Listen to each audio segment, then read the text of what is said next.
Pessoal, 3:05, vamos começar aqui o nosso evento. Boa tarde a todos. É um prazer estar com vocês aqui hoje, nesse que é o primeiro de uma série de 3 webinars sobre a Resolução 160 que o escritório está promovendo. Esse aqui voltado especificamente para as ofertas de fundos de investimento. Quero agradecer a presença de todos os que estão nos assistindo e nos prestigiando aqui. Espero que a gente faça valer o tempo de vocês. E agradecer também a presença dos membros do painel por aceitarem o nosso convite e dedicarem o seu tempo a esse webinar. Vou começar fazendo as apresentações. A gente tem gente de peso aqui. Vou começar aqui pelo Alexandre Rangel, diretor da CVM, que participou ativamente na elaboração da nova norma. Obrigado por estar aqui conosco, é muito bom poder contar com a sua presença. Temos aqui também a Priscila Lazzarini, diretora de produtos da MAF DTVM, pertencente ao Apex Group, com larga experiência em fundos estruturados e também parceira de longa data do nosso escritório. Obrigado, Priscila. Temos aqui o Ricardo Marques, advogado responsável pela área de Real Estate do BTG Pactual, incluindo fundos imobiliários, e também um parceiro de longa data do escritório. Obrigado, Ricardo. Temos a Júlia Franco, responsável pela área de regulatório CVM do escritório, com passagem pela CVM como chefe de gabinete da presidência, dentre outras tantas atividades ligadas ao mercado de capitais. A Júlia também participou ativamente da criação de diversas normas da CVM. E, por fim, eu sou Eduardo Erskovitch, sou sócio da área de mercado de capitais do escritório, sou responsável pela área de fundos e securitização, e vou moderar aqui o nosso evento. O webinar vai ser dividido em 3 partes. Na primeira, o Rangel vai fazer uma breve apresentação sobre a nova norma, e em seguida nós vamos abrir para um debate sobre temas específicos da norma que tenham impacto relevante nas ofertas de fundos. E, por fim, nós vamos abrir para perguntas do público. Então, sem mais delongas, eu vou passar a palavra para o Rangel, mas não sem antes parabenizá-lo e também a toda a CVM pela edição da nova norma, que certamente representará uma evolução no marco regulatório do nosso mercado de capitais, tanto em termos de agilidade como transparência informacional e clareza no que diz respeito à responsabilidade dos participantes. É com você, Alexandre. Eduardo, brigadíssimo pelo convite, pela apresentação. É um prazer enorme estar aqui com vocês, dividindo os seus agradecimentos também com todas as áreas técnicas envolvidas na CVM, um trabalho de várias mãos. O nosso bunker de regulação, como eu me referia, é um trabalho conjunto que jamais poderia acontecer sem o esforço incansável das áreas técnicas. Então, fica aqui meu registro de público com o próprio Tuninho da SDM, com o Miguel da SRE, enfim, o próprio Maeda também da SIM, com uma participação muito relevante, e todos os membros do colegiado, sem dúvida alguma, agregaram bastante. Separei essa breve apresentação, pessoal, como uma mera introdução, temas aqui um pouco de bastidores, talvez, e um pouco no andar de cima sobre temas mais macro sobre a norma, que eu acho que seria interessante compartilhar com vocês e para também não tomar muito mais o tempo do bate-papo, que de fato eu acho que é o grande objetivo desse nosso encontro. Separei essa minha apresentação em 3 breves tópicos: um contexto pré-reforma, os objetivos gerais da nova norma e os principais pontos. Avançando, a gente tem aqui, portanto, umas questões macroeconômicas, políticas e tecnológicas, né, com a questão da redução de juros, né? Lembrando que a gente está falando de alguns anos atrás, portanto, a gente estava num cenário bem diferente do que a gente tem hoje em dia. Um aumento substancial dos investidores de varejo, um ambiente de reformas com todos ali clamando de alguma forma por uma norma mais moderna, mais ágil e, naturalmente, o desenvolvimento de novas tecnologias, mudando a cara e a forma pela qual tanto emissores quanto intermediários e investidores em geral acessavam o mercado. E a gente também se inspirou bastante no contexto regulatório internacional. Os Estados Unidos havia acabado de promover uma revisão mais profunda das das regras de ofertas da jurisdição norte-americana, e a União Europeia também fez uns ajustes pontuais, especificamente com relação ao prospecto, né, das ofertas por lá. No slide seguinte, eu falo um pouco do nosso contexto brasileiro, né, do que também justificou o início desse trabalho, né, algumas questões identificadas em ofertas 476, uma percepção de que haveria uma concentração da atividade de intermediação nas ofertas, especificamente falando de ações, e algumas reclamações comuns, como uma percepção de que as ofertas seriam demoradas, caras, uma sensação de burocracia, com informações de difícil acesso, e a própria formatação do prospecto funcionando muito mais como uma espécie de apólice de seguro, propriamente, do que para fins de cumprimento de um resultado ou de um objetivo informacional, né? E coube a mim ali, no âmbito das reuniões de regulação, a ingrata tarefa de avisar para todo mundo que pouca gente, além dos escritórios envolvidos e dos intermediários, pouca gente lê os prospectos. Todo mundo sabe disso, todo mundo sempre soube, isso não é novidade para ninguém, mas acho que ainda tinha um apego ali muito grande ao prospecto, porque de fato é uma espécie de espinha dorsal do que a gente tem em termos de consolidação de informação, mas claramente um dos objetivos principais não estava sendo atingido, que era basicamente informar, né? Então, avançando para um segundo tópico aqui dessa minha rápida apresentação, eu consolidei alguns dos objetivos gerais do que eu entendo que nortearam essa reforma. Primeiro, uma maior agilidade, uma redução de custos, com uma racionalização de todos os documentos que são exigidos. A gente também buscou uma maior segurança jurídica e previsibilidade, né, atos que podem ser realizados sem a participação prévia do regulador. A gente conseguiu introduzir o conceito de safe harbor, que era uma demanda histórica do mercado e dos participantes em geral.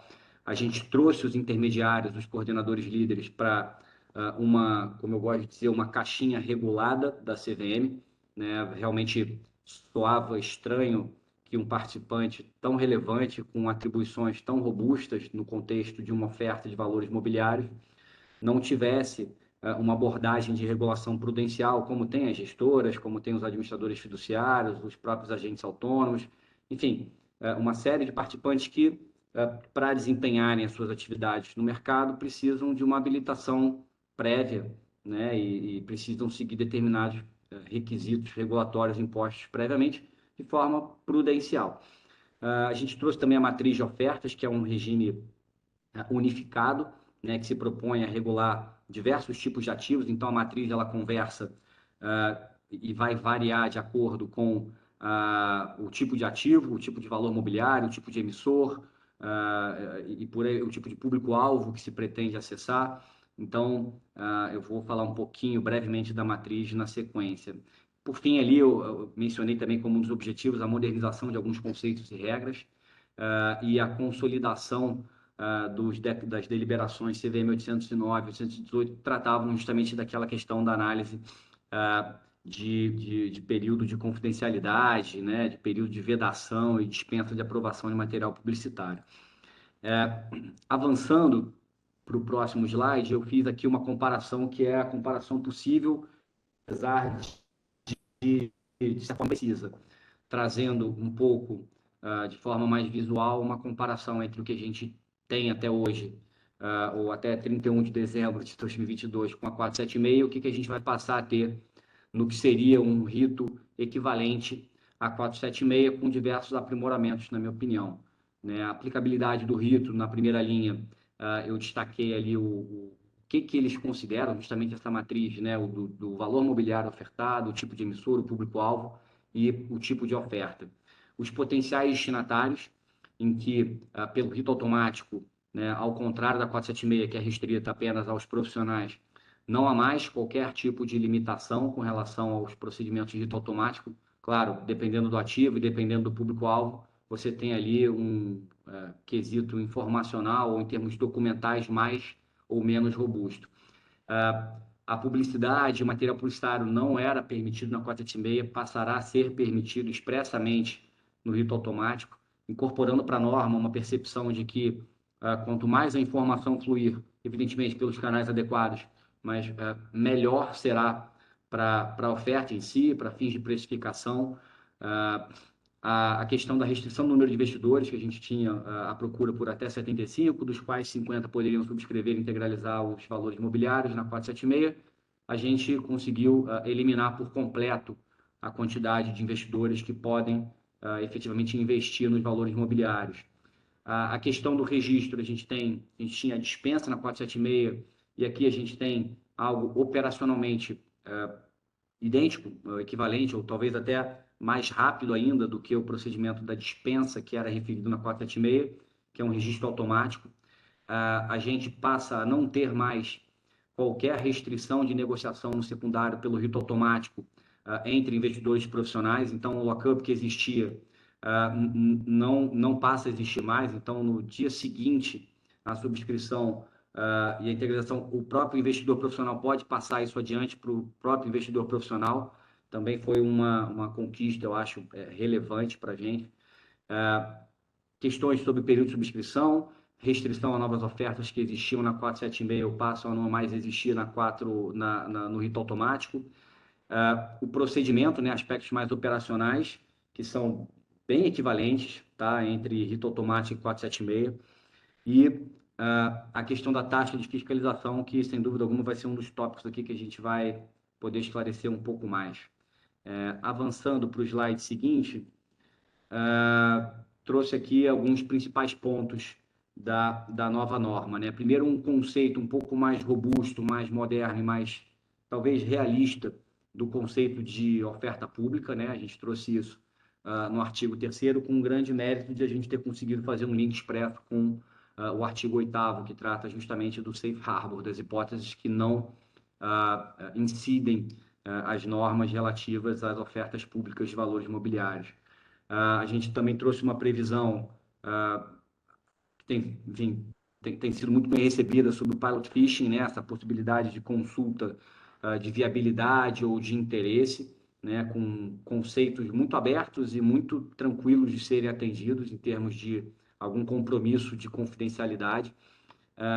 O próprio Safe Harbor no artigo 8º, né? Em que a gente exemplificativamente trouxe situações que poderiam dar margem a uma zona um pouco cinzenta, a gente expressamente exclui a incidência da norma, né, daquele tipo de toda a regulamentação, de todo o arcabouço. Isso também, alguns incisos despertam alguns pontos de atenção e algumas dúvidas, e a gente vai ficar super feliz de aproveitar esse evento aqui para conversar um pouco sobre elas. Por fim, também chamei atenção aqui para o tripé documental que a gente tem, né, do formulário eletrônico, algo bem parecido com o que a gente tem com a 476 hoje em dia, a figura do prospecto e a lâmina, né? A gente vai falar um pouco mais no detalhe sobre elas, né? Um esforço de trazer para a lâmina as informações que de fato seriam essenciais, e aqui uma informação de bastidor, a informação da lâmina, ela seria uma lâmina de informações essenciais, cujas iniciais seriam LE, LI, né? Mentira em inglês.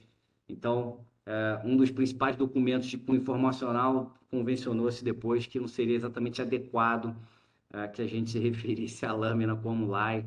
Então, chamemos todos, portanto, de lâmina, preservando aqui toda a fidedignidade que a gente busca para esse tipo de informação. Avançando para o slide seguinte, como principais pontos também mencionei o silêncio, né, que desperta alguns pontos de atenção interessantíssimos. A Júlia mesmo, há pouco tempo, trouxe para a gente por e-mail aqui na prévia, seria ótimo falar um pouco sobre isso também. Regras de publicidade muito mais claras, muito mais objetivas, fugindo um pouco das restrições que existiam antigamente, né? Notadamente a questão das entrevistas na mídia, que invariavelmente despertavam diversas polêmicas e geravam diversos problemas. E também destaquei aqui como principal ponto a análise reservada dos pedidos de registro que a gente trouxe da resolução 160. No slide seguinte, eu falo sobre a lâmina. Para mim ainda aparece o slide. Perfeito, agora apareceu para mim. Obrigado, Júlia. No artigo 23, a gente trouxe algumas informações da lâmina e basicamente uma inspiração de outras jurisdições, notadamente da União Europeia e também da Austrália, em que buscou se consolidar de forma mais acessível aos novos dispositivos que não são tão novos assim, né? Mas, enfim, dispositivos móveis, eletrônicos, por meio dos quais a grande maioria dos investidores, de acordo com as nossas pesquisas, indicaram que é por meio desses dispositivos que se tomam as decisões. Portanto, não fazendo muito sentido que um prospecto de 400, 500 páginas fosse exatamente um PDF a ser circulado, a ser acessado, a ser lido num dispositivo móvel. Então, a gente buscou também focar nesses dados mais objetivos e num conteúdo mais padronizado. Caminhando já aqui para o final, eu trouxe no slide seguinte umas referências sobre os prospectos, com algumas regras também dentro desse esforço de quase que principiológico, eu diria, buscando como objetivo central uma padronização para fins de comparabilidade.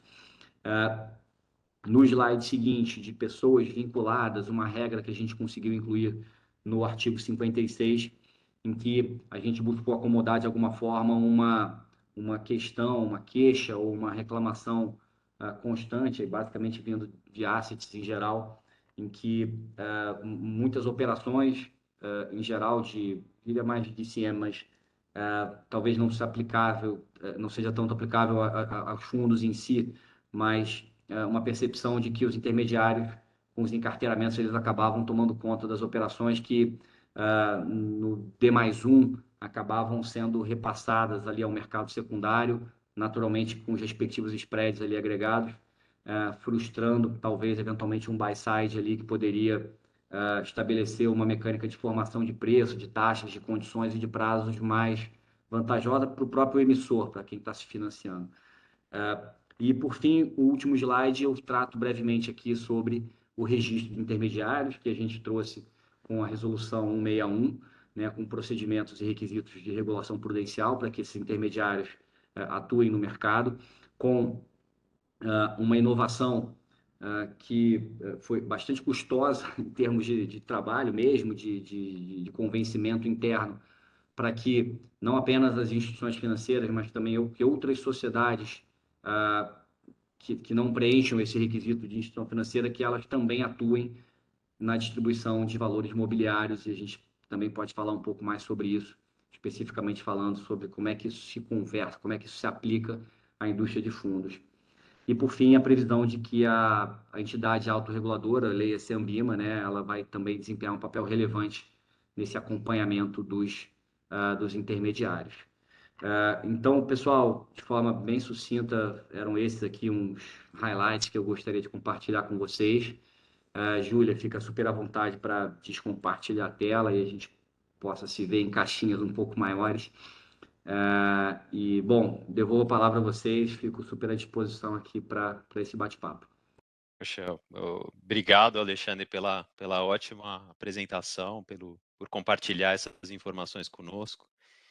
Já passando aqui para os pontos específicos, né, de fundos de investimento que são o objeto do nosso webinar, o primeiro que me chamou a atenção, que eu queria colocar aqui para o grupo, da norma, é a própria definição de ofertante constante da nova norma, que pela primeira vez tratou especificamente dos fundos de investimento e determinou que, no caso dos fundos, o ofertante vai ser considerado o administrador e o gestor, né? E isso é muito relevante porque o ofertante ele é responsável pelas informações, de acordo com o próprio artigo 24 da norma, ele é o responsável por todas as informações constantes da lâmina e do prospecto, né? Agora fica a questão aqui de quem é responsável pelo quê no prospecto e na lâmina, né? Ambos são solidários, então o administrador vai ter que rechecar tudo que o gestor estiver colocando, ou cada um é responsável pelas suas informações, mas aí quem é responsável pelas informações eventuais, por exemplo, sobre o portfólio do fundo? Queria ver o que vocês acham aí, fiquem à vontade para comentar, quem quiser. Eduardo, essas perguntas mais difíceis pode passar para os demais e eu entro na sequência dando algum arremate. Então, mas aproveitando só essa breve brincadeira, claro, estou super à disposição para esclarecer, mas tudo que eu estou falando aqui, evidentemente, é uma um disclaimer que eu deveria ter feito no início, mas enfim, são opiniões meramente pessoais, não necessariamente são as opiniões institucionais da CVM, mas superado esse disclaimer chatíssimo que eu sou obrigado a fazer, descobri depois até, devolvo a palavra aos demais para ouvir um pouco da opinião de todos. Bom, primeiramente, boa tarde a todos. Primeiro, eu gostaria de agradecer aqui o convite do Edu, da Júlia, time do Sescom, ótimos parceiros nossos aqui de negócios. Agradecer aqui a presença também do Alexandre, que tem uma agenda bem, né, atribulada, e a gente agradece muito poder compartilhar com ele esse painel aqui e ter um pouco da visão dele, né, pessoa física e não necessariamente da CVM. É um prazer revê-lo aqui, Rangel. Agradecer também a presença aqui da Priscila. É um prazer dividir o painel contigo também. Esse ponto, Edu, eu acho que é um ponto extremamente importante, né? E aí eu falo um pouco aqui com a cabeça de quem hoje tem dentro da carteira 300 e poucos fundos imobiliários, por exemplo, onde você tem um papel de... Tem fundos que nós temos de gestão ativa, tem fundos, e a grande maioria, na verdade, são fundos de gestão que a gente chama de passiva, né? Que você tem gestores que no final das contas capitaneiam o fundo. Aí por uma questão, obviamente, também de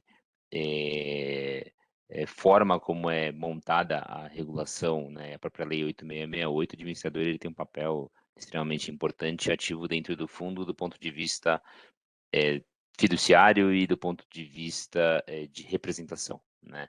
O FIP, ele tem um papel diferente, né? Você pega o FDIC também, tem um papel diferente, você consegue ter um gestor um pouco mais ativo, mas a norma anterior, ela falava sempre do administrador. Então, ficava sempre uma discrepância, né? De falar, pô, você tem um gestor que é ativo, ele que tem todo o papel, e no final o administrador, ele trabalha mais num controle, quase um back-office, né? De controladoria, escrituração, muitas vezes, custódia em algumas oportunidades. Você tem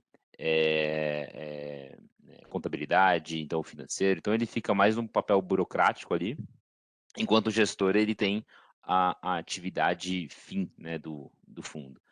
E aí é sempre um debate, né, que nós tínhamos com os gestores e coordenadores ao longo do processo de distribuição.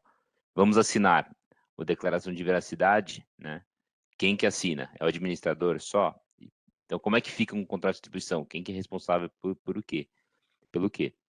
E a norma, eu acho que ela tem ela é muito feliz ao trazer o gestor para dentro do papel, porque, mais uma vez, ele é player que está no dia a dia. Ele é o player que conhece bem o ativo, consegue dar o disclosure das informações necessárias, é ele quem vai para a roadshow junto com o distribuidor para tentar captar recursos. Então, eu acho que é muito feliz trazer para ele essa responsabilidade. A dúvida que surge é, quando você tem um papel cumulativo, o que seria esse cumulativo, né? Então, o administrador ainda assim continua respondendo, ou vai ter um pró-rata aqui de divisão de responsabilidade, cada um no seu papel, né? Que é um conceito básico de direito civil. Até que ponto o administrador ele tem que assumir a responsabilidade do gestor, né? Acho que em fundos como o FIP, FDIC, fica até mais fácil, na minha visão, tá? De defender um pouco mais essa segregação de atividades e de responsabilidade. No fundo imobiliário, eu ainda acho que tem essa segregação, essa visão que a gente sempre tem aqui, que o mercado tem em geral, né? Que existe essa responsabilidade não totalmente solidária, mas se você pega do ponto de vista legal, você acaba misturando um pouco os papéis, até porque a atividade de gestão é uma atividade delegada pelo próprio administrador em qualquer cenário que seja, né? Então, eu acho que isso, obviamente, para fundos de papel, de tijolo, né? Principalmente porque aí a lei ela traz um pouco mais de papel para o fundo imobiliário, a despeito, né, da prática de como o mundo é, no final das contas, né? Agora, fundo de papel, pelo menos a regra, ela traz um pouco essa segregação. E permite uma gestão um pouco mais ativa ali do gestor. Mas a dúvida acho que fica mais nessa linha, né? Haverá uma sensibilidade de segregar o que cada um faz, o seu papel? Me parece que deveria ser o razoável aqui, partir do momento em que você traz o gestor para dentro, né, do compromisso de veracidade ali que a norma mesmo dispõe. Não sei aqui dos meus colegas palestrantes aqui, painelistas, o que vocês acham a respeito do assunto? Muito, muito bem colocado pelo Ricardo, e muito obrigada aí também, Eduardo, Júlia, e pelo convite. E Alexandre, é um prazer enorme aqui estar dividindo o painel com você.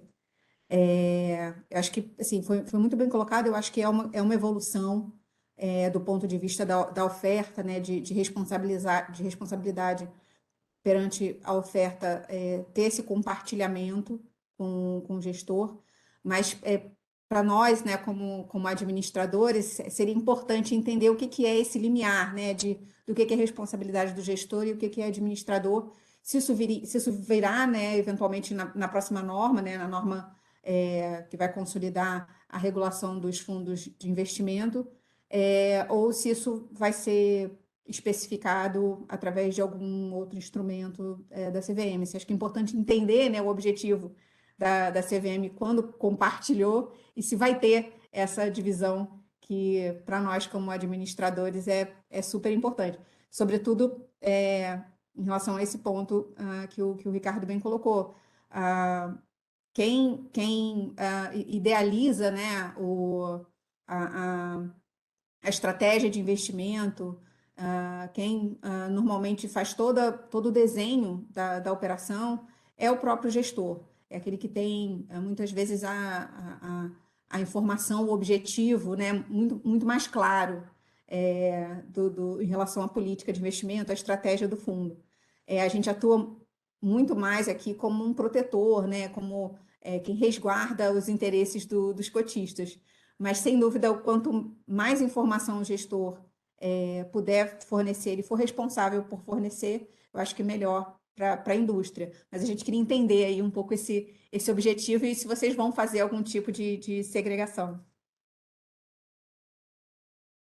Alexandre, de repente, antes até de você falar, eu queria só complementar aqui, agradecendo a todos aqui que estão participando.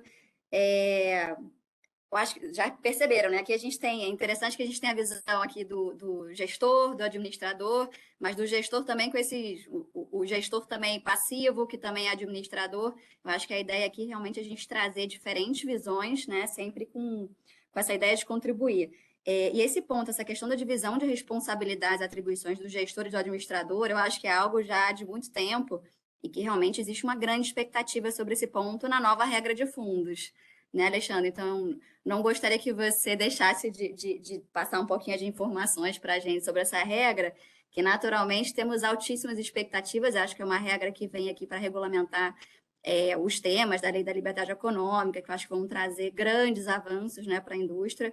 A gente sabe que, por razões fiscais, eventualmente a gente não consegue avançar tanto, né, quanto seria possível, talvez, nesse momento.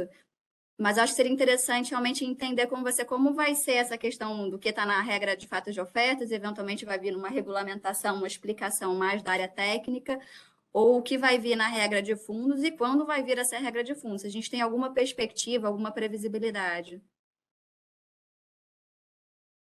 Ótimo, ótimos pontos.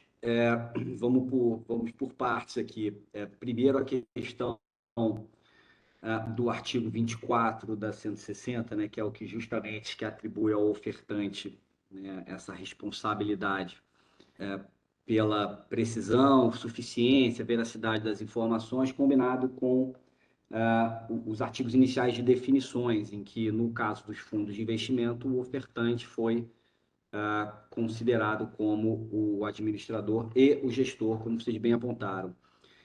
Essa indicação do gestor, ela se dá, e ela foi muito discutida internamente, de forma muito coerente com o que a gente propôs na minuta que está em audiência pública de fundos, né, que elevou o gestor à figura de um prestador de serviço essencial do fundo, sempre foi, aliás, mas a gente tem até hoje essa opção regulatória super legítima e válida e que funcionou bem, né, até hoje, mas que parecia e parece, a rigor, uma opção regulatória descasada da realidade do mercado, em que, a rigor, não é o administrador que contrata o gestor, né? Muitas vezes o que a gente vê é o contrário, é o gestor buscando propostas com prestadores de serviço, com administradores fiduciários, e há ali um critério de seleção, enfim, levando em consideração diversos fatores.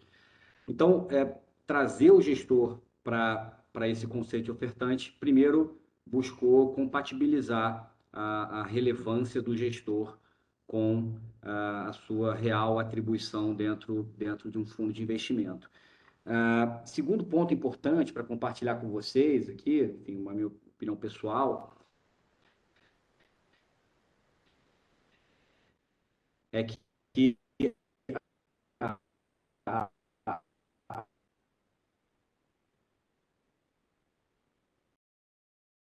Só não sei para vocês, Acho que mas o Alexandre está... perdemos. Perdemos um pouco o Alexandre aqui. Eu vou aproveitar então para dar a minha opinião nesse tema meio espinhoso, né? Acho que a norma trata o falhou aqui para mim. Opa, voltou. Ótimo. Voltei. Tiro de uma saia justa aqui, Alexandre. Pode voltar, pode falar. Os assuntos mais complicados, isso acontece, as pessoas somem. Assim. Mas brincadeira à parte. Eu vinha falando do regime jurídico, né, em que a solidariedade não se presume. Então, a gente tem, basicamente, a meu ver, uma solução aqui regulatória, em que cada participante elencado na norma vai responder nas exatas medidas das suas respectivas funções e atribuições. De que forma isso na prática vai se materializar, que isso vai se concretizar, isso é um desafio difícil de ser previsto, né, do ponto de vista normativo com antecedência. Né? Eu acho que vai depender da informação que a gente estiver falando, vai depender do tipo de fundo que a gente estiver falando, vai depender do tipo de postura em que a gente tem a figura, às vezes, de uma gestão passiva.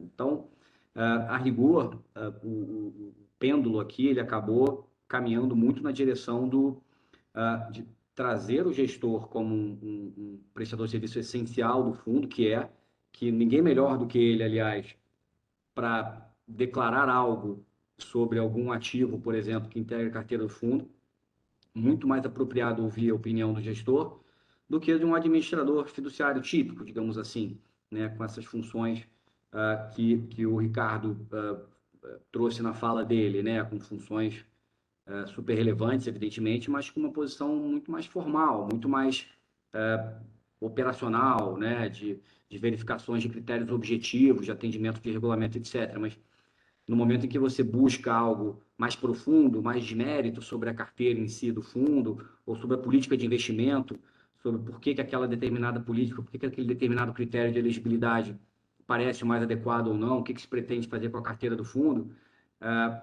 naturalmente... Agora voltou. Sim. Naturalmente não seria o administrador fiduciário típico o player mais adequado para prestar esse tipo de informação. Então, basicamente é um pouco essa dinâmica. Assim, a meu ver, não há uma solidariedade. A meu ver, é importante que cada atribuição seja preservada e que não deveria se impor a um determinado participante uma responsabilidade que extrapole a sua função, né, o que justifica a sua participação naquele fundo, especificamente.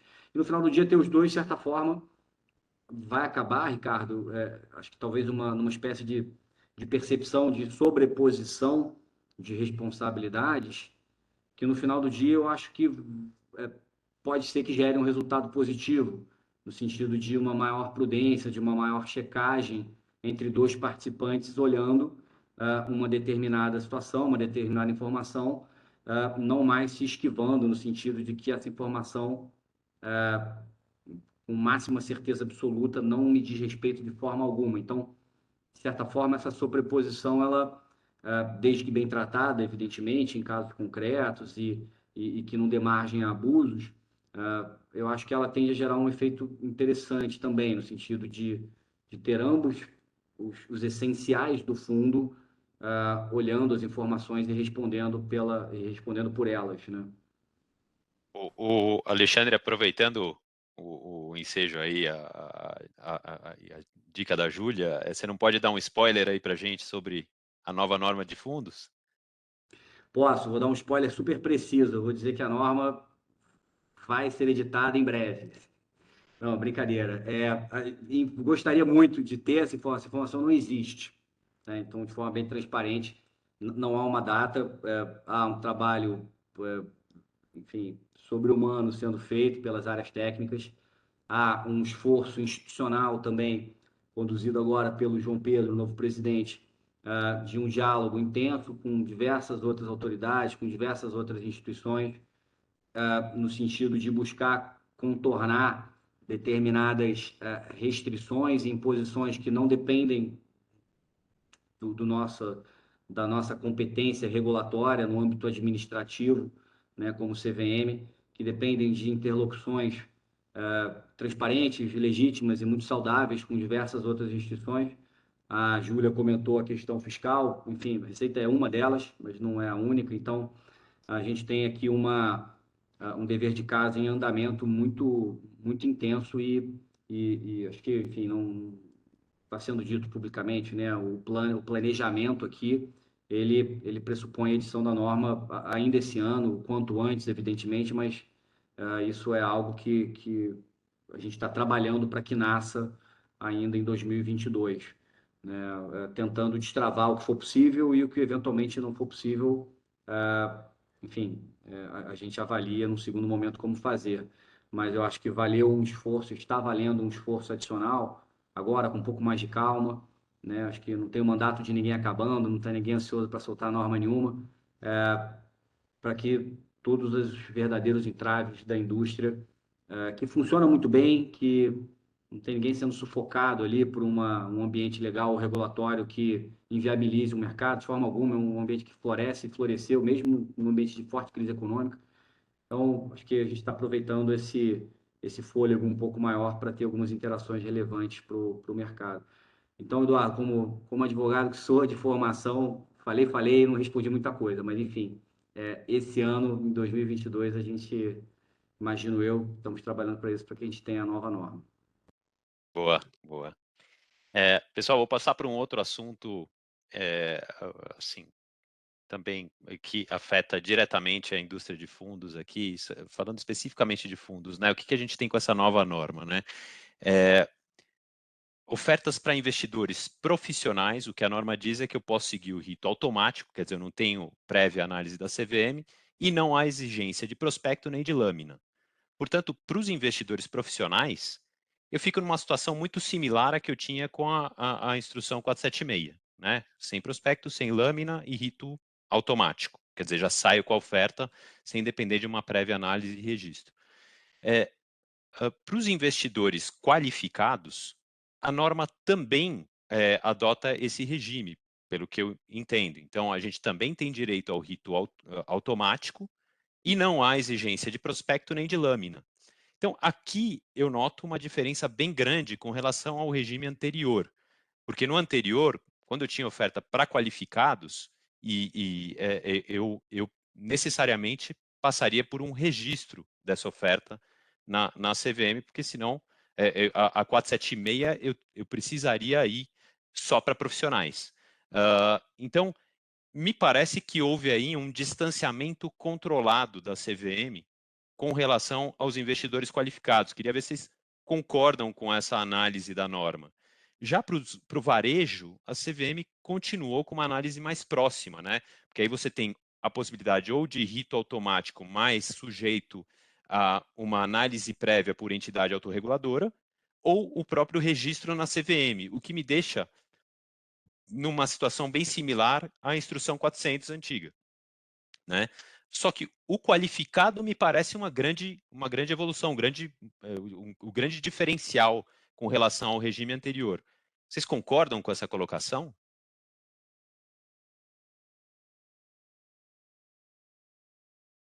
Júlia, Eu acho que você achou? Ô, Priscila, manda vou ver. aproveitar que a Júlia atrasou ali no soltar o som, eu vou falar um pouquinho. Então, acho que, sem dúvida, essa acho que foi uma grande evolução, acho que até no conjunto das exigências de informação, né? Você permite que se evolua para que o qualificado também entre nesse rito automático. Um ponto assim, de curiosidade a respeito do operacional, que eu queria colocar aqui, adicionando aqui ao ponto do Eduardo, é que antes a gente falava, né, era uma dispensa de registro, né? Então a gente basicamente colocava o fundo operacional e informava o registro, informava a distribuição, era informativo. Agora ela passa por um rito automático, mas ela está sujeita a um registro. Então, eu até queria entender como é que a CVM está se organizando para operacionalizar isso, se a gente vai ter a mesma... porque, falando aqui dos investidores profissionais, que acabam sendo para a MAF, acho que um enorme foco nosso, torna o processo todo muito ágil. Então, vai ter algum impacto nesse processo de registro do novo registro da oferta, né? Nesse rito automático, olhando aí esse público? Estou acrescentando aqui um tema para a gente debater. Boa, Priscila, eu acho que até o que eu ia comentar era por aí. Eu confesso que eu tenho medo desse rito automático, quão automático ele vai ser, né? Porque a ideia é boa, muito boa, mas o receio é, será que vai ser realmente automático? Eu acho que a autorregulação é super importante para o mercado de capitais, né? Até porque a CVM, infelizmente, não tem os recursos necessários para funcionar, então realmente precisa ali de uma atuação de uma autorreguladora. Eu acho que a Anbima faz isso muito bem, mas a própria Anbima é também fiscalizada pela CVM, então acho natural que a Anbima, quando atua nessa função de autorregulação, ela fique ela quer fazer, né, a princípio, bem feito. Então, eventualmente, ela está, assim, vendo pelo em ovo e fazendo muita exigência. E como vai funcionar isso, então, esse rito automático? Será que vai ser automático? Se for, eu acho muito bom. Se não for, eu acho que é bem ruim, em especial para o investidor profissional, né? Que é o investidor que, a princípio, não precisa aí de muita proteção da CVM, diria que não precisa de nenhuma, né? Aqui é gente grande, consegue tomar suas decisões de investimento, consegue entender risco, então não faz muito sentido prejudicar, né? Dificultar, criar uma burocracia para esse tipo perfil de investidor, até porque vai até na contramão da própria intenção da regra, né, Alexandre? Pelo que você expôs muito bem nessa apresentação, a ideia não era por aí, mas realmente na prática, eventualmente, como isso for implementado, eventualmente poderia ter um problema. E até pegando um gancho, um ponto que eu acho interessante, que muda aqui, né, o Alexandre tangenciou na apresentação, é a questão da taxa, né, que você passa até a cobrança aí da taxa de fiscalização, que de fato é um ponto importante, né, no regime de dispensa não tinha, agora passa a ter. Assim, infelizmente, essa taxa não é revertida para a própria CVM, né? Seria ótimo que fosse, porque isso atrapalha muito a atuação, né? Atrapalha, se você for olhar, eu me permito fazer uma defesa da CVM aí, sem querer puxar o saco do Alexandre, mas porque realmente eu vivi muito isso na prática, na gestão lá do Leonardo. A CVM está há muito tempo sem concurso, não existe, né? Assim, eu diria que mais de 10 anos. E aí, então, você vê mais de 10 anos sem concurso público, as pessoas se aposentam, as pessoas saem. Nesses 10 anos, o mercado, graças a Deus, felizmente evoluiu muito. Então, você ter, né, um corpo técnico reduzido para supervisionar um mercado que felizmente desenvolve, acho inclusive natural que essas pessoas, que esses servidores, fiquem mais conservadores de forma, né, inadequada. Talvez vejam situações ali onde às vezes não tem. Então, posso até dar um exemplo que, sinceramente, como advogada, me preocupou muito alguns anos atrás, aqueles stop orders em que a CVM, inclusive, aplicou pena de proibição temporária para uma série de participantes. Né? Assim, uma pena das mais graves, aplicou com base em indícios, no caso de alguns manteve, no caso de outros, revogou, tirou. Depois do recurso, apreciou e percebeu, opa, realmente, aqui eu errei. Então, eu acho grave, eu acho até tenho mais conforto de falar que agora o colegiado já está com uma composição um pouquinho mais diferente, a gente já pode abordar esses temas, né? Mas, enfim, queria ouvir um pouquinho o Alexandre com relação a isso. Ótimo. Separar aqui em duas etapas, né? Acho que o primeiro ponto da Priscila sobre rito automático, corroborado também pela Júlia.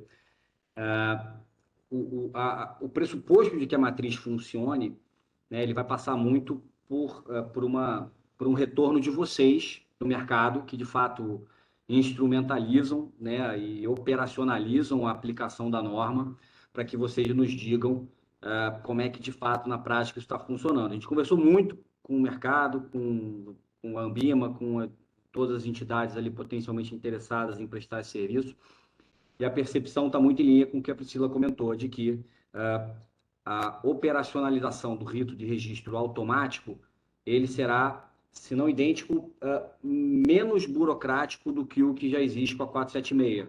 Então, quando a gente fala em dispensa, né, no âmbito da 476, agora a gente fala de registro automático, na prática, operacionalmente, das duas, uma, ou serão equivalentes, rigorosamente sendo usados os mesmos formulários eletrônicos para fins de comunicação e de registro daquilo, né, ou de registro ou de informação da oferta 476, vai ser exatamente a mesma coisa, ou algo muito parecido, se não parecido, algo mais leve, algo mais rápido, algo menos burocrático do que o que existia na 476. Esse é um verdadeiro mantra que a gente vem repetindo. São dois mantras que a gente vem repetindo, esse é um deles.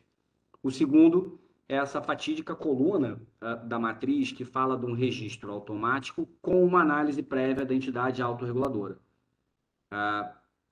Reparem bem a diferença, né? A gente não está falando de registro ordinário com análise prévia da entidade reguladora. A gente está falando que é um registro automático, mas que existe uma análise prévia por parte de alguém. A entidade autorreguladora, tudo bem, se presume que ela vai ter ali uma agilidade, vai ter mais braços, vai ter até mesmo mais interesse em fazer um trabalho mais rápido, melhor, enfim, menos burocrático, mas fato é que, dependendo da forma como esse convênio com a entidade venha se materializar, a gente não pode abandonar o mantra, aí eu caminho para o meu segundo mantra, de que a gente está numa coluna de registro automático.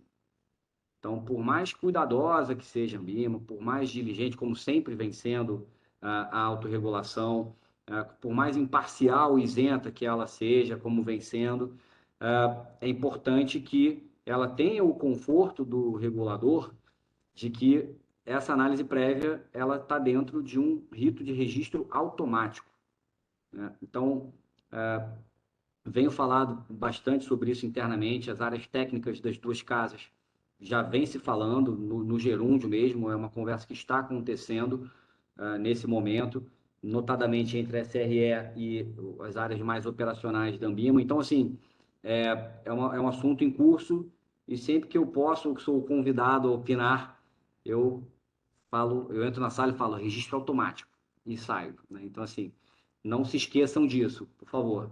Então, assim, como vai funcionar na prática, Priscila, acho que a prática que vai dizer, espero que funcione, né, a contento, no rito de registro automático, sem análise de ninguém, de fato, não há qualquer justificativa ou razão para que seja algo diferente ou mais complexo do que já existe hoje com a 476.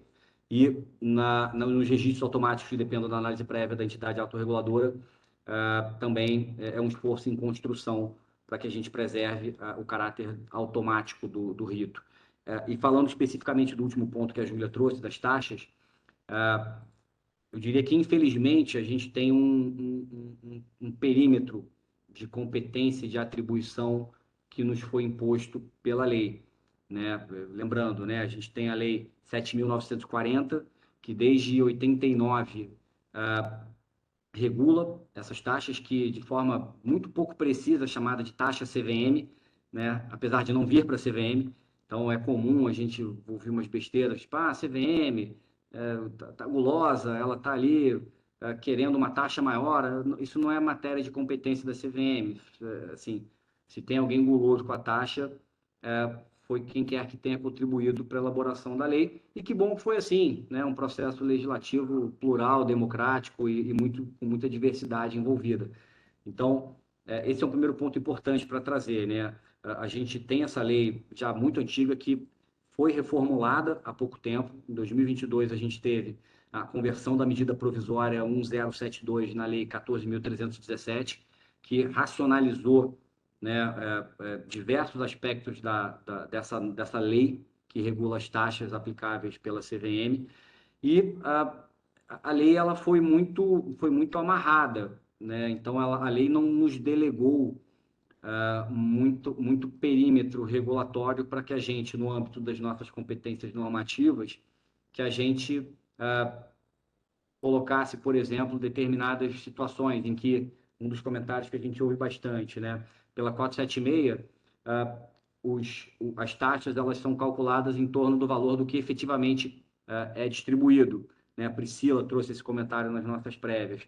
É um ponto extremamente interessante e que a própria MP, depois convertida em lei, que mudou a lei das taxas, ela passa a falar expressamente que o valor da taxa ele incide sobre o valor total da operação. E ela passa a falar também que a taxa incide não só sobre as ofertas registradas na CVM, e por registradas, lê-se, né, pela regra atual, pela 400, mas também pelas ofertas de valores imobiliários dispensadas de registro, ou seja, trazendo também a 476 para esse bolo aqui de incidência da taxa. Então, assim, eu diria que, infelizmente, como bem lembrado pela Júlia, a gente não fez nem mais nem menos do que nos foi legalmente atribuído, né? E eu acho que, infelizmente, né, eu acho que haveria um espaço para um tratamento no âmbito legal diferente, sem dúvida alguma, acho que todo o mercado concorda com isso, incluindo principalmente uma vinculação, que sequer precisaria estar escrito em lei, mas que seria ótimo que houvesse uma vinculação expressa em lei para que a CVM recebesse como responsável pelo principal fato gerador de incidência da taxa, que é justamente a incidência do poder regulatório, um poder de polícia da CVM sobre o mercado. É isso que gera, que funciona como fato gerador da taxa, e a gente não recebe nada. Em algum artigo que eu escrevi há pouco tempo, eu fiz um paralelo com a taxa de incêndio. É como se a taxa de incêndio não fosse chegar nos bombeiros, né, no corpo de bombeiros, que não chega, né? A taxa chamada de CVM não chega na CVM, nenhum percentual, não há nenhuma métrica de algum tipo de conta que de alguma forma estabeleça algum parâmetro, o que conduz a diversas, enfim, propriedades. Então, sobre as taxas, acho que é uma ótima oportunidade para compartilhar com o mercado, com esse público mais especializado que está aqui nos acompanhando, que eu mesmo não gosto de chamar de taxa CVM, porque a taxa não vem para a CVM, e além disso, a CVM tem um perímetro de atuação regulatório muito restrito em função do que diz a lei, né? Enfim, acho que seriam essas minhas ponderações. Acho que só um complemento, a nossa visão aqui, ela é muito parecida aí com o que a turma trouxe, né? Eu acho que, num outro ângulo, essa forma como vem esse rito automático, me parece que ele vem para ser automático mesmo, né? A partir do momento em que você não tem que submeter documento, etc., até porque você vem com uma regulação de fundos já existente e uma futura regulação de fundos que vai tratar muito do dia a dia do fundo. Então, quando você fala, por exemplo, do próprio produto, né, principalmente fundo listado, né, você já tem uma base de informações, que é o que acontece, é quase um mini formulário de referência, né, de uma maneira didática. Então, hoje, quando você pega a oferta das 476 para fundos pulverizados, é o que todo mundo faz na prática, né? Você só vai acessar a Porta 400 quando você precisa realmente, a sua base tá muito já testada e você precisa pulverizar o teu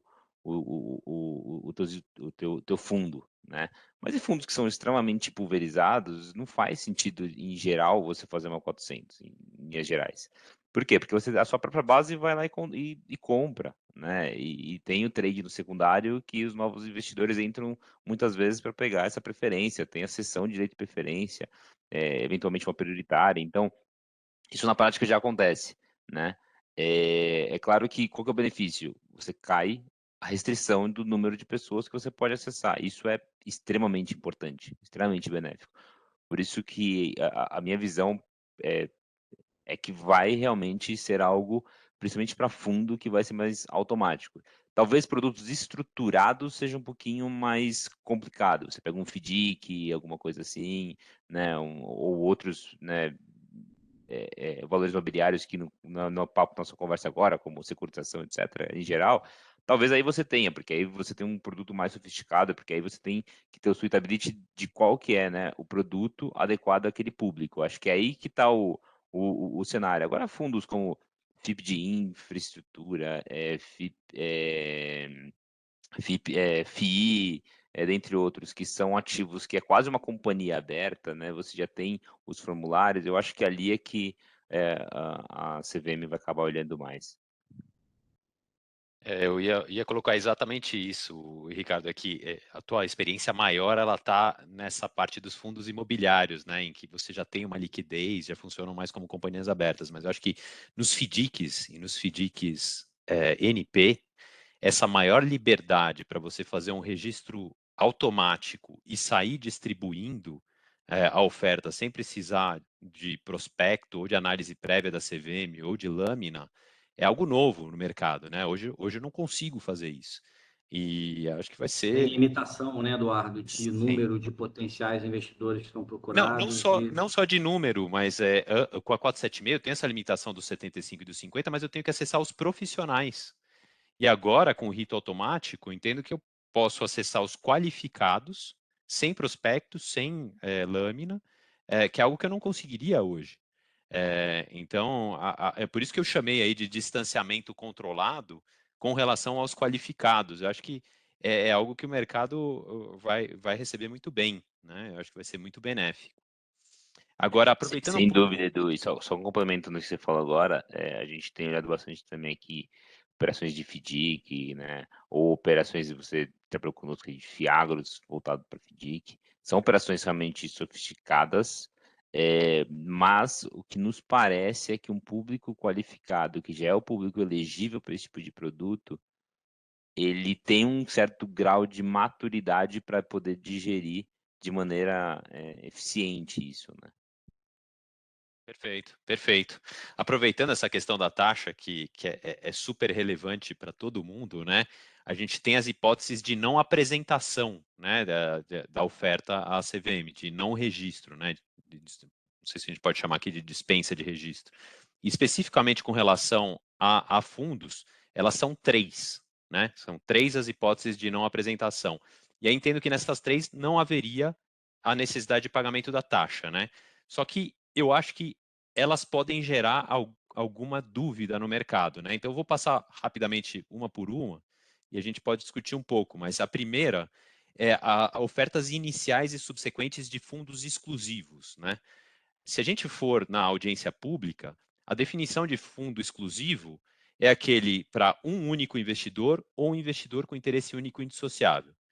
Um único investidor não tem nenhuma dúvida, né? Se eu vou fazer uma oferta por um investidor, não me sujeito a registro na CVM e não pago taxa. O interesse único e indissociável gera, vira e mexe, algum questionamento, alguma dúvida, né? Tem os processos da CVM que falam que é só se você tiver uniformidade no comando, um único controlador de várias empresas, aí as empresas podem. Isso é um interesse único e indissociável.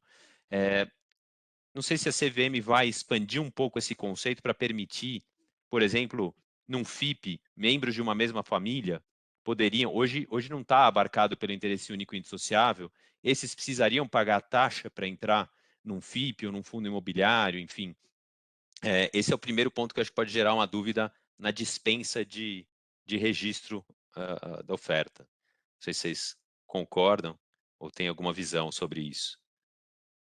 Eu concordo, eu acho que o conceito, o que que ele é, né? É a materialidade ou é formal e material, né? Acho que essa é uma grande dúvida, e toda vez que nós lemos esse conceito, a gente sempre se depara com questionamentos, né? E nunca traz aquela segurança de falar, não, realmente a gente está fazendo. Tem alguns casos que são, né, cara crachá, né? Mas como o mercado ele anda rápido, acho que posso até perguntar para a Priscila que ela deve estruturar produtos nessa linha, né, Priscila? Gera um pouco de dúvida, né? O que você tem como esse indissociável? um debate aí dos grupos familiares, foi um debate grande há alguns anos atrás, e por mais que a gente, em algumas situações, consiga ver o interesse indissociável, a CVM foi com a gente aí implacável nesse entendimento de que não encaixaria. A gente aqui sempre tem um debate quando a gente está falando, por exemplo, de estruturas de fundos de um mesmo gestor, que segrega algumas vezes pelo público-alvo, por feeders, o investimento num fundo estruturado só. Se nesse caso a gente também conseguiria enquadrar como interesse único e indissociável. Porque na prática parece que sim, né? Mas na interpretação da CVM a gente continua aqui não enxergando como um único investidor. Aí eu queria ouvir um pouquinho aí dessa possibilidade, em que estruturas envolvendo diversos fundos de um mesmo gestor a gente poderia entender um fundo estruturado, por exemplo, como dispensado de registro, consequentemente dispensado de taxa de registro, né? Taxa CVM.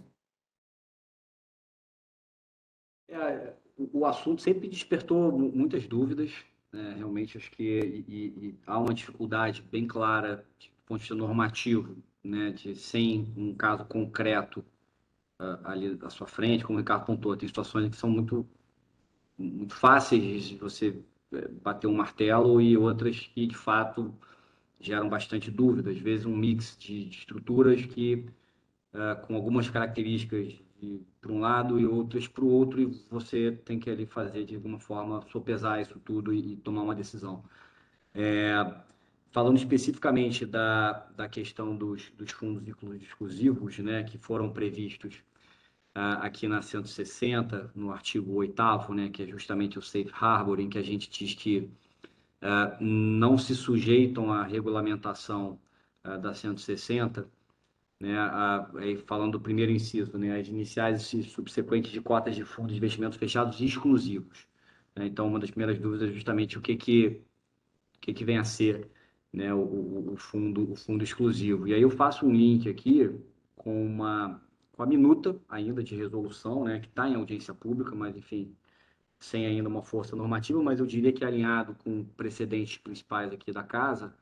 A gente tem lá o artigo 98 da minuta de resolução de fundos, que diz que se considera exclusivo o fundo constituído para receber aplicações exclusivamente de um grupo de cotistas vinculado por interesse único e indissociável. A gente volta a explorar esse conceito de interesse único e indissociável, o que é isso, mas, ou seja, já claramente sinalizando uma postura regulatória, pelo menos do ponto de vista normativo, de que o fundo exclusivo não se restringirá àquele que tenha um único investidor, né? Que também era uma dúvida bem pertinente, estava vendo o Edu ventilou isso nas nossas conversas da prévia. E agora, de novo, né, é complicado a gente conseguir chegar numa norma suficientemente objetiva e que responda a todos os desafios que o dinamismo do mercado vai apresentar, que a criatividade das estruturas vai, ainda bem, né, enfim, conseguir implementar. Então, acho que, e com relação à incidência da taxa, e aí, de novo, né, acho que isso não é exatamente como eu disse, uma competência regulatória nossa, né, acho que é uma interpretação de lei que, no final do dia, acho que vai contar com uma interpretação por se referir à matéria fiscal do próprio fisco, em geral. Eu agrego aqui a esses elementos de dúvida a própria redação atualizada da lei das taxas, né, da lei 7.940, que faz referência expressa à incidência da taxa sobre ofertas de valores imobiliários sujeitas a registro ou dispensadas de registro. Então, se você categorizar uma determinada oferta como pública, seja registrada, seja dispensada de registro, você vai ter ali a incidência da taxa.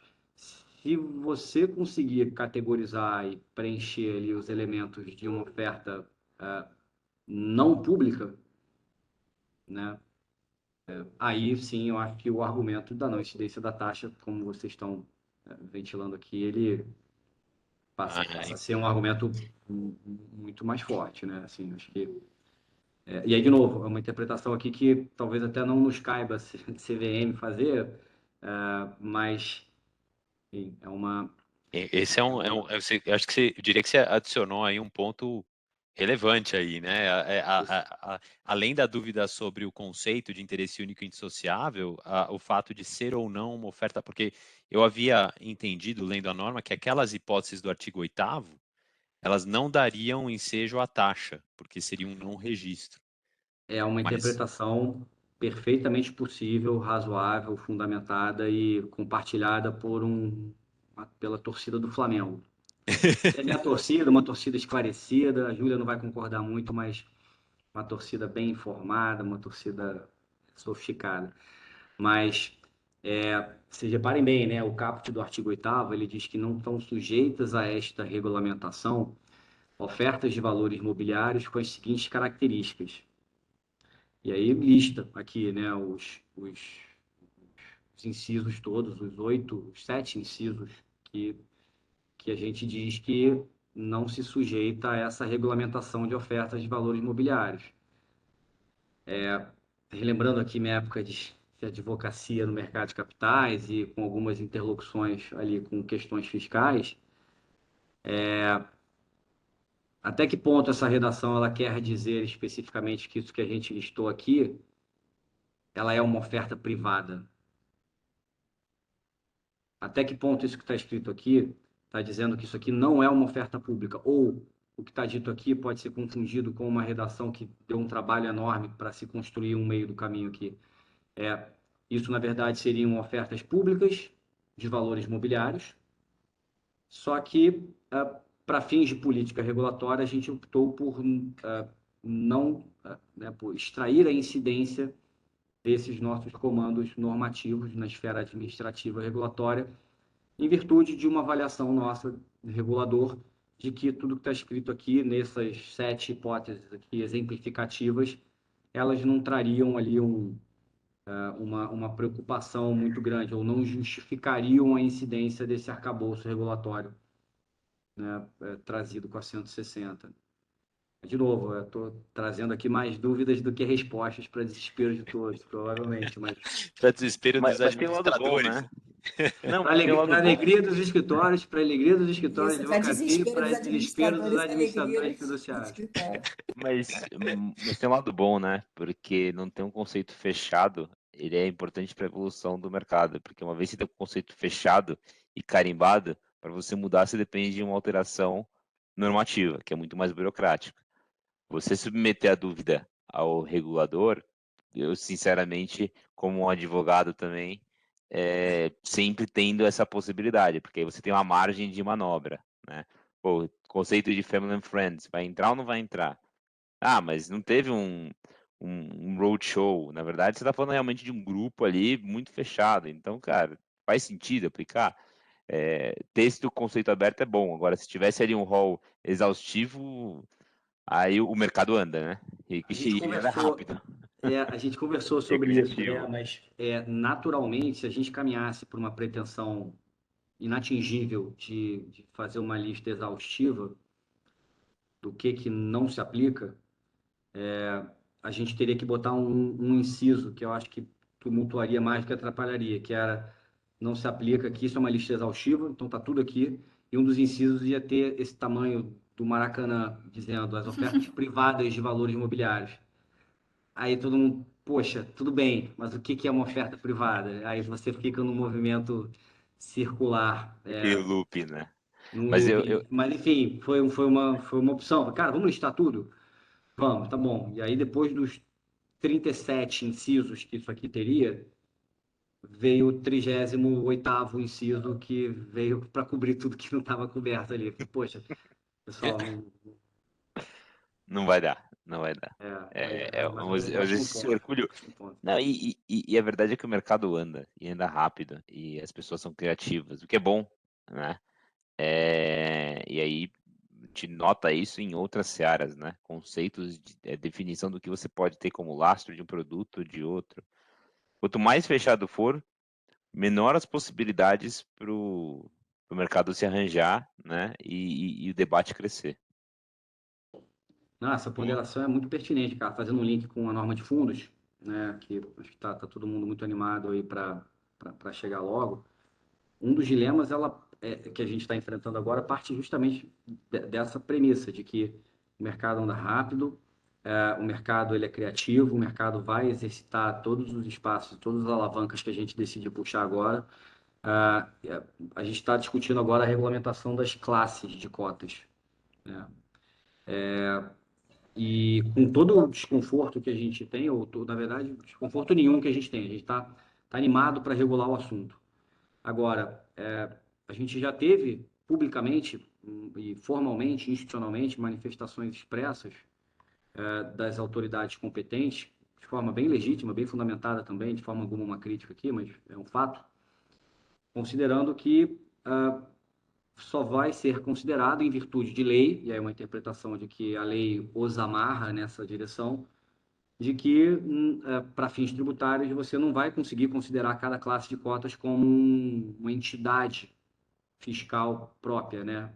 Ou seja, seria um único CNPJ do fundo com todas as classes se misturando com todos os impactos que uma pode gerar na outra, sendo que todo o mantra, todo o racional, todo o espírito legal trazido pela Lei de Liberdade Econômica e que está tentando ser aqui regulamentado pela CVM da forma mais completa possível, foi justamente no sentido que as securitizadoras já têm com os patrimônios separados, que as imobiliárias têm com os patrimônios de afetação, uma questão totalmente estanque, né, entre os respectivos ativos e passivos, né? Só que, pelo visto, faltou combinar com o leão, digamos assim. A Receita não consideraria os patrimônios segregados previstos na LLE. E não dá para dizer que assim, não é que tem uma incerteza e tal, não. Ela já disse que não vai considerar, entendeu? Há uma certeza, até agora. Enfim, vamos ver como é que o dobramento acontece, mas há uma certeza, que de forma bem transparente, proativa e, de novo, legítima. Ela tem lá os fundamentos dela, enfim, que não nenhum motivo de crítica, mas ok, a gente vai regulamentar as classes, e aí, será que o mercado vai usar? Sabendo que tem esse entendimento na Receita? São diversas opções aí que surgem. Eu acabei misturando, tudo bem, o assunto de fundos interessa a todos aqui, então acho que vocês vão me perdoar por esse parênteses aqui inoportuno. Foi bem oportuno. Pessoal, eu sou obrigado a fechar essa parte das discussões desses itens específicos para a gente abrir aqui para as perguntas. Acho que a Júlia tem algumas interessantes aí do nosso Tem público. uma boa aqui, Alexandre, para você. Aqui, ó, aproveitando o spoiler, o Alexandre poderia indicar essa questão do conflito formal material abordado na decisão do colegiado a respeito de sociedade está sendo refletida na nova norma de fundos.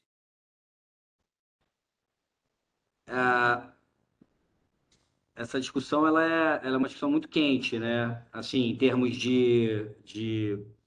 né, uma discussão antiga, uma discussão até meio chata, né? Acho que a gente tem que dar um passo para frente para falar de outras coisas e de que forma regular o assunto e não mais ficar nesse fla-flu eterno de formal material.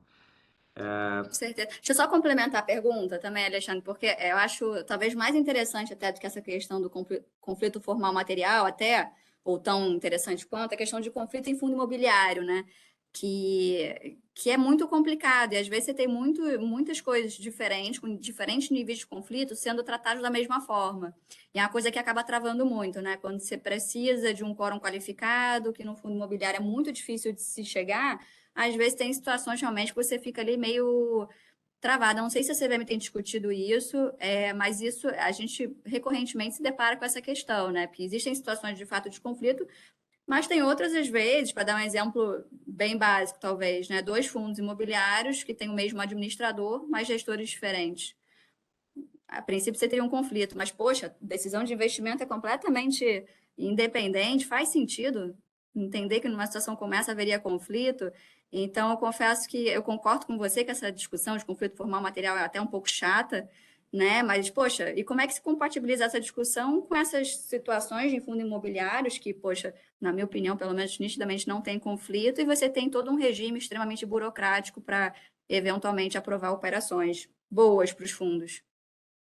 Não, esse ponto tá sendo conversado, sim, aí de novo não tem nenhum tipo de spoiler mais concreto, né? Acho que a composição atual do colegiado já se posicionou sobre as SAs, eu já tinha um voto que repercutiu bastante num caso de Cirela, um fundo imobiliário também, tratando um pouco dessa questão de conflito dentro, né, dos fundos imobiliários ali, pegando e bebendo um pouco na fonte de toda a doutrina que já existe há décadas sobre o conflito nas SAs, trazendo isso para os fundos imobiliários que tem essa situação bem peculiar. Os fundos imobiliários eles têm cara, têm cheiro, têm tudo de uma sociedade, mas não são uma sociedade, né?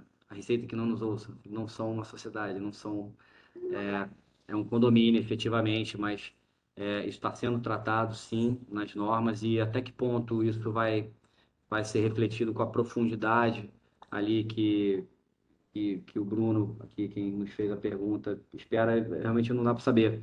Mas, sem dúvida alguma, é um mercado que se parece muito com o mercado de ações, o mercado acionário. Você tem os fundos imobiliários pulverizados ali que refletem e replicam diversas aventuras e angústias e aflições que a gente vê historicamente nas companhias abertas, com diversos dilemas, né? A gente tratou recentemente da figura do insider nos fundos imobiliários, que basicamente é uma questão, um problema típico de companhias abertas, de companhias listadas em bolsa.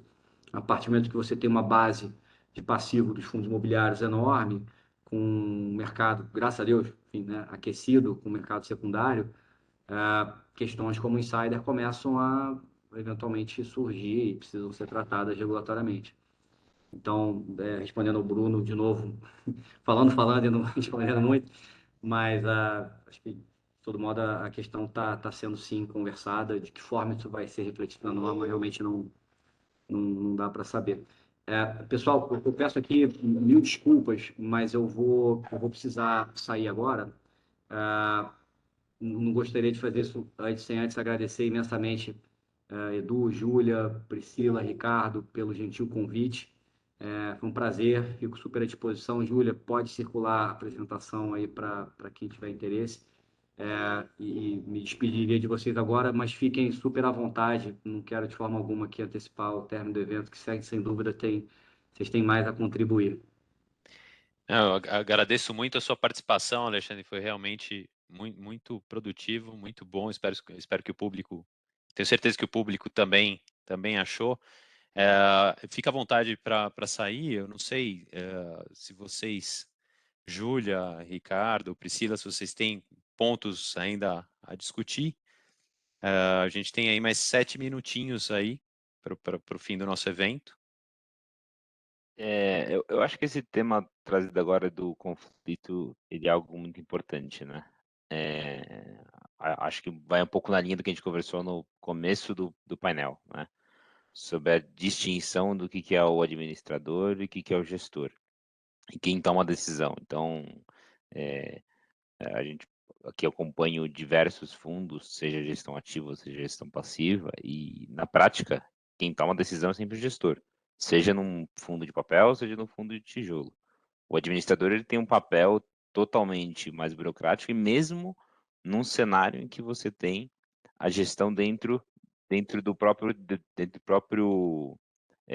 própria corporação, né? Até porque você tem regras de Chinese Wall, você tem, né, segregações ali bem definidas, e você não pode passar uma informação de um lado para o outro. Então, existem equipes destinadas para tomadas de decisões distintas. Então, até que ponto faz sentido você colocar o administrador como polo central de tudo? Me parece que não, né? Mas vamos ver como evolui essa discussão nos próximos meses aí. Boa. A gente tinha falado de um ponto na prévia, que aí eu queria ouvir um pouco aí a opinião de vocês, né? junto com a 160 veio a 161, que regula aí a possibilidade de entrada de outros intermediários, né, numa, numa oferta. Como é que vocês estão vendo, né? Porque, a princípio, isso não é aplicável aos fundos. Mas como é que vocês estão vendo essa nova norma? Acho que seria bastante interessante que fosse aplicável, né? Mas, pelo entendimento aqui, pela leitura, isso tá ficando aí a cargo de outros tipos de títulos e valores mobiliários e não os fundos. Pois é, pois é. Esse é um ótimo ponto, até uma pena que o Alexandre já tenha saído, porque seria uma oportunidade da gente pegar no pé dele, né? Porque excluíram os fundos dessa norma, né? Que possibilita o registro, né, de pessoas jurídicas aí como coordenadores, né? E a norma, ela trata especificamente, né, no artigo 3º dela, ela fala demais sociedades que atuem na distribuição de valores mobiliários como agentes da companhia emissora. Quer dizer, em tese, eu poderia distribuir valores mobiliários de uma companhia e não de um fundo, né? Fiquei pensando já que eu não posso me registrar como um coordenador e distribuir cotas de fundo, como é que isso impactaria a nossa indústria de fundos, né?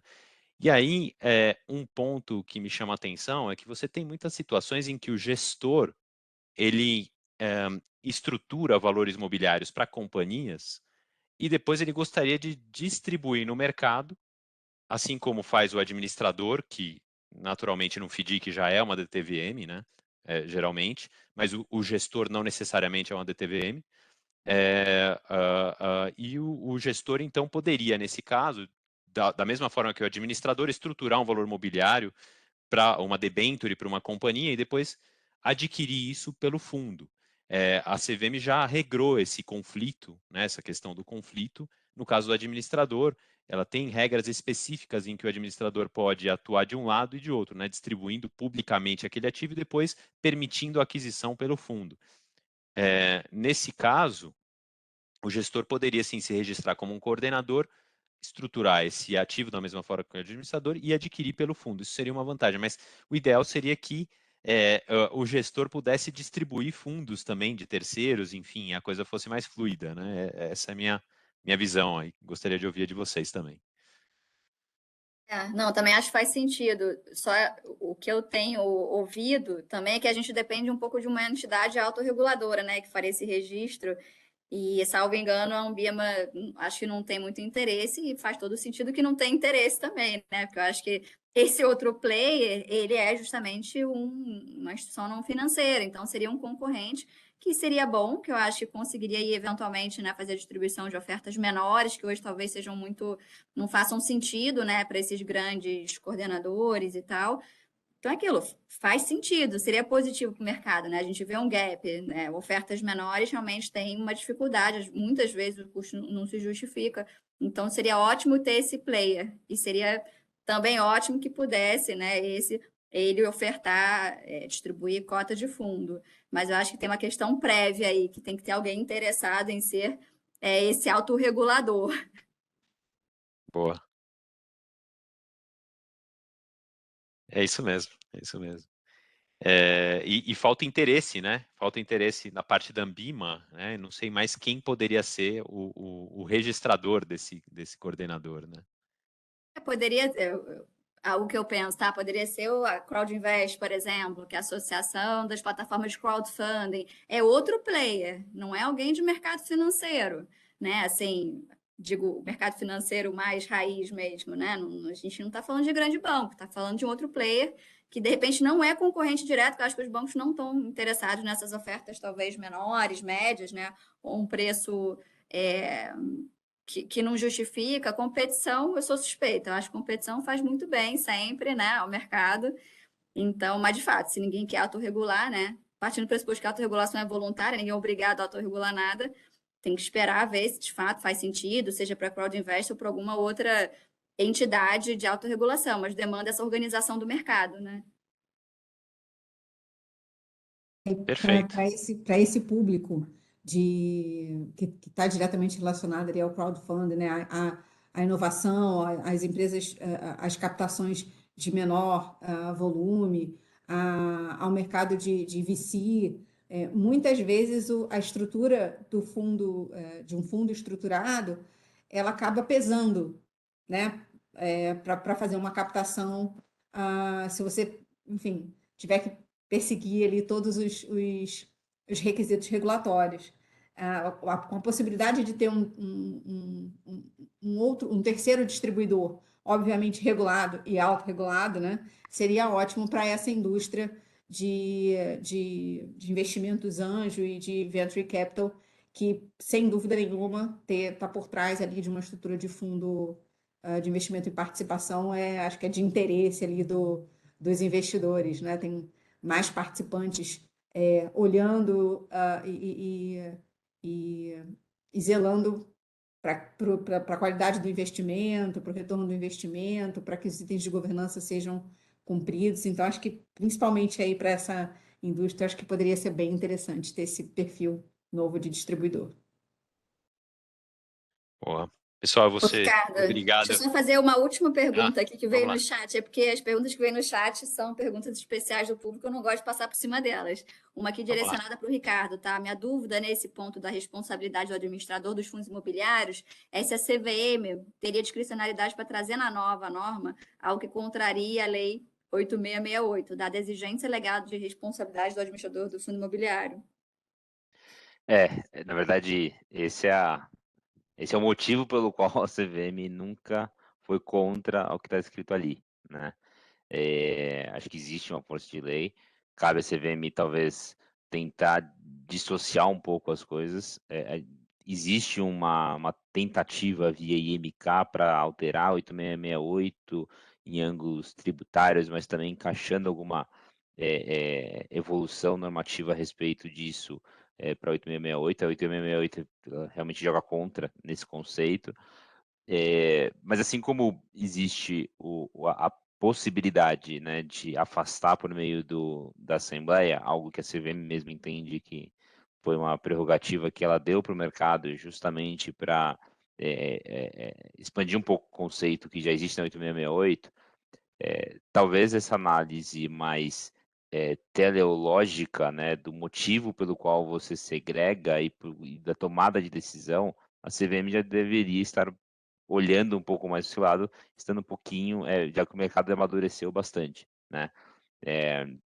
Um outro ângulo da 68, por exemplo, teve uma vez que eu tive uma discussão com um registrador de imóveis que ele mesmo entende que o fundo poderia onerar o imóvel. Então, ele poderia alienar fiduciariamente imóvel. O que não poderia é alienar para uma operação diversa do administrador, mas o fundo onerar para ele mesmo uma operação deveria ser possível. O que faz sentido, né, no final das contas. Então, são discussões aí que eu acho que cabe aí uma evolução conforme a própria prática de mercado já amadureceu e mostra que protege o patrimônio dos investidores. Com certeza, e é um bom exemplo de como é ruim você tratar temas muito detalhados de mercado de capitais em lei, né, Ricardo? Você falou até de regra, que às vezes você tem uma regra da CVM muito detalhista, já é ruim, porque às vezes você quer mudar e tem toda uma burocracia. Lei, então, nem se fala, você tem algo estranho, né, ou fora do lugar na lei, o mercado evolui, aquele negócio ali na lei, para você mudar a lei é um problema, você interpreta a lei. E eu me lembro muito dessa discussão na CVM. A CVM tem um certo desconforto com a própria interpretação da questão da Assembleia. Ela fala, ai, nossa, eu estiquei a lei, eu disse que quando a Assembleia aprova não tem conflito, mas internamente nem ela tem muito conforto. Mas eu concordo totalmente com você, aquela coisa, tem situações que eu entendo que não tem conflito. E essa, por exemplo, deveria ser uma. Você tem um administrador, você tem a decisão de investimento completamente segregado, não é que eu estou permitindo o conflito, eu estou dizendo que nessa situação não há conflito. Então, concordo com você, eu acho que nessa visão não contraria a lei, né? É uma interpretação da lei que faz todo sentido. Poxa, eu queria parabenizar vocês que a gente ficou praticamente cravados no tempo que a gente tinha se proposto aqui, 1h30. Foi perfeito. Mas eu vou ser fala obrigado. mais uma hora aqui. Eu vou ser obrigado a terminar aqui, porque o pessoal tá me pressionando, mas eu queria agradecer imensamente a participação de vocês, acho que foi excelente. Espero poder discutir com vocês mais vezes, porque foi muito bom, muito bom. E agradecer o público também que participou. E é isso, pessoal. Brevemente teremos aí anúncio de outros webinars, ainda sobre a Resolução 160. E preciso também agradecer a Luz Capital Markets, que é a nossa parceira aí de todas as horas. Muito obrigado, Logo, Edu. pessoal. Muito obrigado a Tudo todos. demais. Então, Tudo de parabéns bom. pelo evento, Edu. Parabéns pelo Júlia, evento. Tchau, parabéns. tchau. Parabéns. Tchau, tchau, tchau. Ricardo, tá com você. Tchau, Tchau, tchau. tchau.